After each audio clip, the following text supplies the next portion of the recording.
मेरा नाम चेतन वर्मा है, गांव वासलपुर, जिला जयपुर, राजस्थान। मैं आपके सामने संख्या पद्धति क्लास 9 का एक टॉपिक है।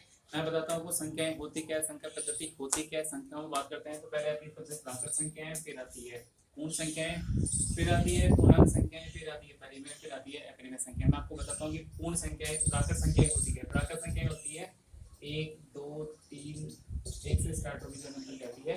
ये अनंत की ओर अग्रसर होती है, अनंत की तरफ जाती नहीं है। प्राकृत संख्याएं, उसके बाद आती है पूर्ण संख्याएं। पूर्ण संख्याएं होती है 0 से स्टार्ट, 0 1 2 3 4 5 अप टू इंफिनिटी। फिर आती है पूर्णांक संख्या। पूर्णांक संख्याओं में आती है माइनस की संख्याएं, जैसे ये आ गई 0 1 2 3 4 5, ये पूर्णांक संख्या हो गई। इसके बाद करते हैं परिमेय संख्या। परिमेय संख्या क्या होती है कि परिमेय संख्या इस फॉर्म में होती है कि दो संख्याएं इस फॉर्म में होती है। यहाँ पे p और q वो पूर्णांक है और q का मान 0 नहीं होना चाहिए। क्यों 0 नहीं होना चाहिए? क्योंकि अगर q का मान 0 हो गया तो ये p/0 क्या हो जाएगा? p/0 हो जाएगा इन्फिनिटी फॉर्म, और ये एग्जिस्ट ही नहीं करेगी। तो p/q का फॉर्म, इसलिए q का मान 0 नहीं होना चाहिए। फिर आता है अपरिमेय संख्याएं। जो परिमेय संख्याएं नहीं होती है वो क्या होती है? हमारी अपरिमेय संख्याएं। अब अपरिमेय संख्याओं और परिमेय संख्याओं में आपको भेद बताता हूं। वास्तविक संख्याएं तथा उनके दशमलव प्रसार। परिमेय संख्याएं और अपरिमेय संख्याओं में अंतर या उनमें विभेद जानने के लिए हम इन संख्याओं का दशमलव प्रसार करेंगे। कैसे? जैसे मान लो मैंने एग्जांपल के तौर पर एक संख्या ले ली 3/8, 3/8, एक ले ली मैंने 8/9। दशमलव प्रसार कैसे करेंगे वो आपको बताता हूँ। यहाँ पे 3 में 8 का जब मैं भाग दूंगा ना, 3 में 8 का भाग दूंगा तो मेरे को मिलेगी 0.375। भाग दे के देख लेना, ठीक है। और इस अगर मैं किसी बात करता हूँ 8/9, तो ये हो जाएगा 0.888, आपको ये चलता जाएगा। एक बार इसको देखिए, एक बार इसको देखिए। जब मैं 3 में 8 का भाग देता हूँ तो कुछ परिमित चरणों के बाद इस भाग में शेषफल क्या आता है हमारा? 0, और इसमें शेषफल कभी 0 नहीं आएगा, चलता जाएगा चलता जाएगा चलता जाएगा अनंत तक। ये संख्या आगे तक चलती जाएगी, ऐसे ही 8 8 8 रिपीट हो जाएगा बार बार। तो जब मैं 3 में 8 का भाग दे रहा हूँ, कुछ परिमित चरणों के बाद इसका शेषफल 0 आ रहा है। तो जिस भी इस प्रकार के, जैसे एक एग्जांपल और लेता हूँ, जैसे 1/4 है, ये हो जाएगा मेरा 0.25, ठीक है। अब मैं बात करता हूँ, इसमें भी कुछ परिमित चरणों के बाद इसका जो शेषफल है वो 0 आ रहा है। इसका मतलब ये है कि कुछ ऐसे भाग जिनमें कुछ परिमित चरणों के बाद अगर शेषफल 0 आता है तो ऐसे प्रसार को, ऐसे दशमलव प्रसार को बोलता हूं मैं शांत। और जिनमें भाग देने पर कभी शेषफल नहीं मिले, उनका जो दशमलव प्रसार होगा वो होगा अशांत आवृत्ति या अनुसानी आवृत्ति।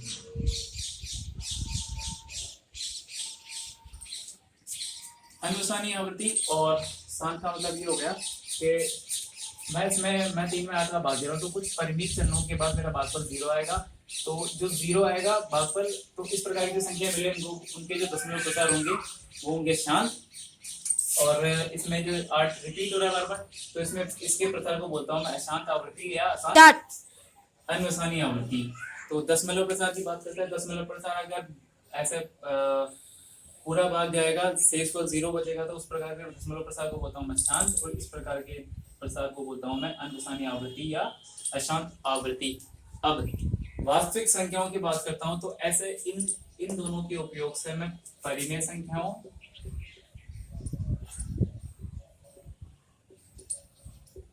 और अपरिमेय संख्याओं में विभेद कर सकता हूं। इसके बाद या तो जब हम दशमलव प्रसार करते हैं वास्तविक संख्याओं का, तो या तो दशमलव प्रसार हमारा शांत आता है या अशांत अनावृत्ति आता है। तो शांत प्रसार आ गया, एक बार आ गया अशांत आवृत्ति या अनुसानी आवृत्ति, तो इसमें हमें परिमेय संख्याएं पता चलती है। कैसे? एक एग्जांपल के थ्रू बताता हूँ, ठीक है।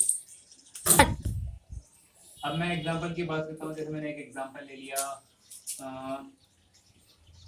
लिया, जैसे मैंने ले लिया 0.8888।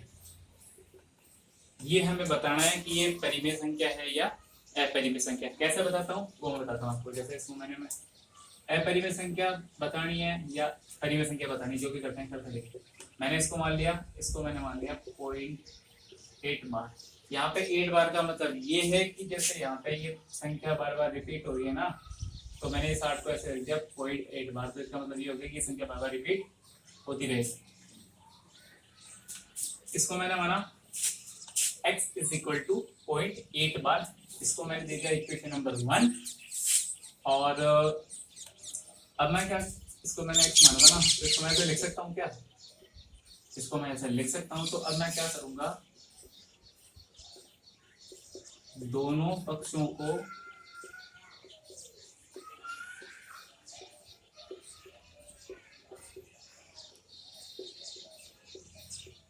दस से गुणा करने पर, दोनों पक्षों को 10 से गुणा मैं इसलिए कर रहा हूँ क्योंकि हमारे एक अंक के बाद पुनरावृत्ति हो रही है।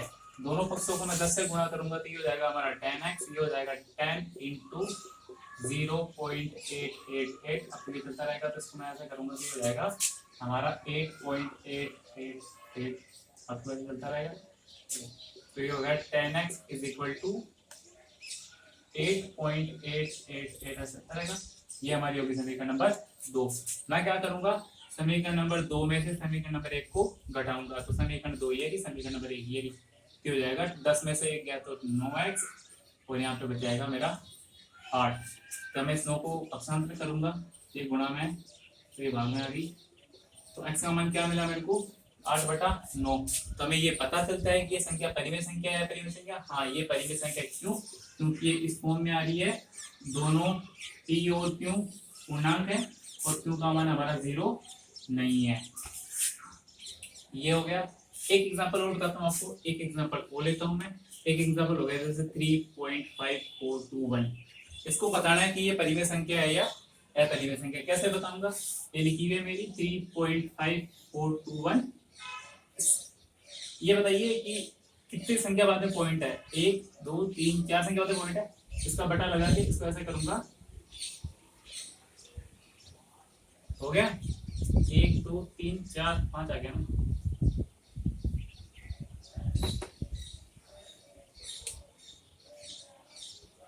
स्टार्ट। तो 4 संख्या बाद में पॉइंट है, तो 1 2 3 4, तो 1 2 3 4। तो क्या हमारी ये संख्या इस फॉर्म में नहीं आ रही क्या, p बाई क्यू के फॉर्म में। और हमारा यहाँ पे q नॉट इक्वल टू 0 है और p और q हमारा क्या है, पूर्णांक संख्या है। तो ये दोनों संख्याएं क्या हो गई हमारी, परिमेय संख्या। अब अपरिमेय संख्या का उदाहरण लेकर बताता हूँ आपको। अपरिमेय संख्या, जब भी हम वास्तविक संख्याओं का दशमलव प्रसार करते हैं तो दशमलव प्रसार या तो शांत आता है या हमारा अशांत आता है।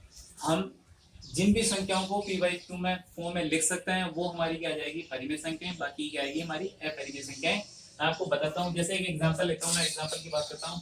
जैसा एग्जांपल ले लिया मैंने 0.15015001500। इस एग्जांपल को हम किसी भी तरीके से इस फॉर्म में नहीं लिख सकते, किसी भी तरीके से। ये इसकी एक विशेष गुणधर्म है, ये किसका विशेष गुणधर्म है। इस तरीके से हम इसको p बाई क्यू फॉर्म में नहीं लिख सकते। तो ये हमारी क्या हो गई, एक अपरिमेय संख्याएं। इसके एक विशेष गुणधर्म के कारण ये हमारी अपरिमेय संख्या होगी। और यहाँ पे जिस भी संख्या का दशमलव प्रसार अशांत आवृत्ति या अनवसानी आवृत्ति आएगा उसको हम अपरिमेय संख्या कहेंगे। क्या कहेंगे, जिस भी संख्या को p बाई क्यू के फॉर्म में हम नहीं लिख सकते उसका दशमलव प्रसार, जिस भी संख्या को हम p बाई क्यू के फॉर्म में नहीं लिख सकते वो हमारी अपरिमेय संख्या होगी। और यहाँ पे हम बात करेंगे कि जब दशमलव प्रसार अशांत आवृत्ति आ जाता है या अनवसानी आवृत्ति आ जाता है तो हम उसको अपरिमेय संख्या ही गिनेंगे। अब मैं बात करता हूँ वास्तविक संख्याओं के घातांक नियम और उनकी कुछ सरल संख्याओं के बारे में, ये अपरिमेय संख्याएं और परिमेय संख्याओं के बारे में। जब भी हम परिमेय संख्याओं की बात करता हूँ तो उनके प्रॉपर्टीज की बात करता हूँ, तो जैसे क्रम विनिमयता की, साचर्यता की, बंटनता की, तो ये तीनों प्रॉपर्टियां पूरी तरीके से सेटिस्फाई होती है परिमेय संख्याओं के बारे में। अब मैं बात करूँ एक अपरिमेय संख्या की और एक परिमेय संख्या की और एक अपरिमेय संख्या के जोड़ने या घटाने पर हमें क्या प्राप्त होता है। जब मैं बात करता हूँ एक परिमेय संख्या को एक अपरिमेय संख्या से जोड़ा जाए या घटाया जाए तो हमें अपरिमेय संख्या मिलती है। एक परिमेय संख्या को एक शून्यतर या नॉन जीरो संख्या से गुणा या भाग करने पर हमें अपरिमेय संख्या मिलेगी।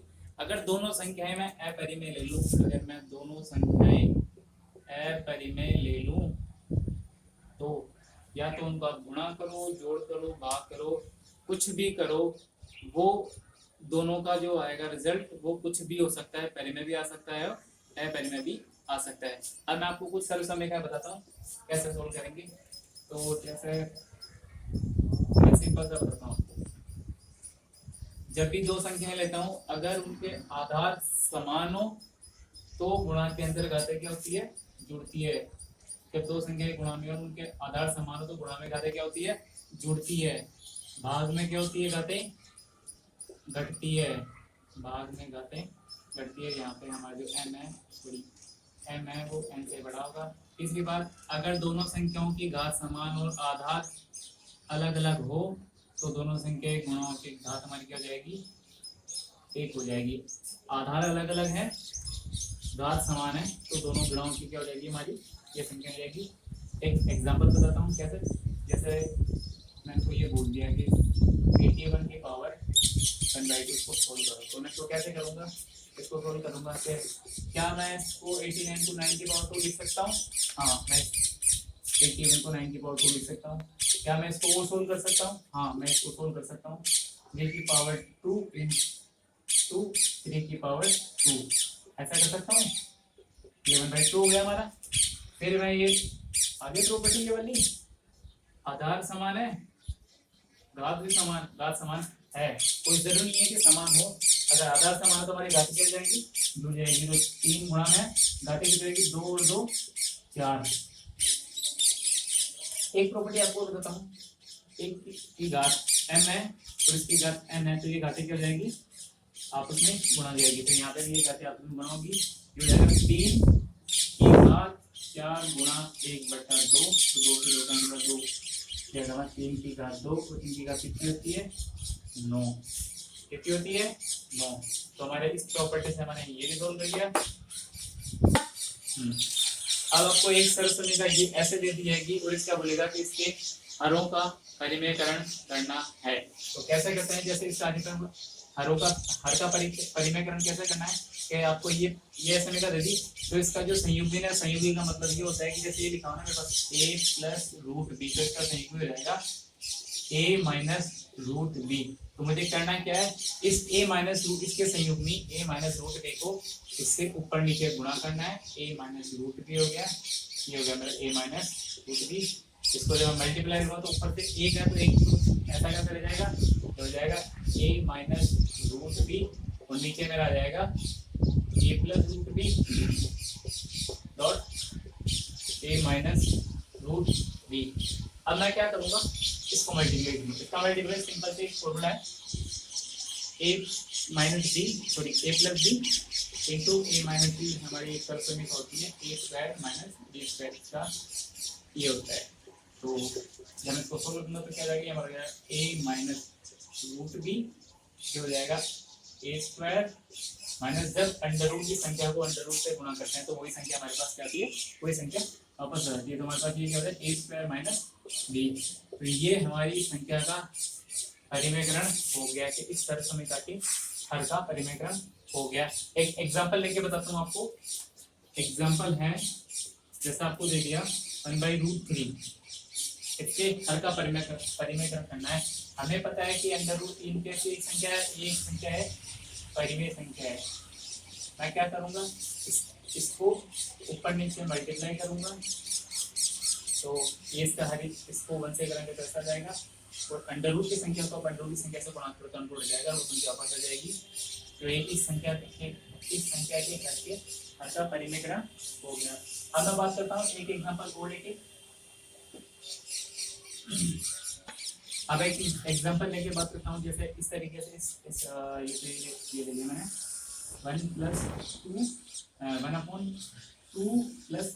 1/2 इसके हर का परिमेयकरण करना है। वो कैसे करना है कि इस संख्या के संयुग्म से ऊपर नीचे इसको गुणा करना है। कैसे करना है, इस संख्या का संयुग्म क्या होगा 2 माइनस रूट 3, तो ऊपर नीचे गुणा कर दो 2 माइनस रूट 3 को 2 माइनस रूट 3 से मल्टीप्लाई करेंगे तो ये तो हो जाएगा मेरा 2 माइनस रूट 3, ये हो जाएगा 2 plus root 3 into 2 minus root 3।